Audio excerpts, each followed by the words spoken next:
Quels sont tes conseils pour aider quelqu'un qui souffre déjà de burn-out ou qui est dans les phases, les prémices d'un burn-out? Le premier conseil que je dirais, c'est d'en parler et de demander de l'aide. C'est vraiment ça. Une personne qui est en burn-out, elle ne veut jamais s'arrêter. C'est pas possible pour elle, c'est pas envisageable.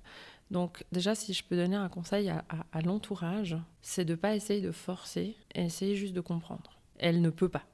Déjà pour l'entourage. Pour la personne qui est en burn-out, c'est de vraiment déjà d'en parler, de se poser par rapport à ça, de mettre des sessions d'évacuation de tension.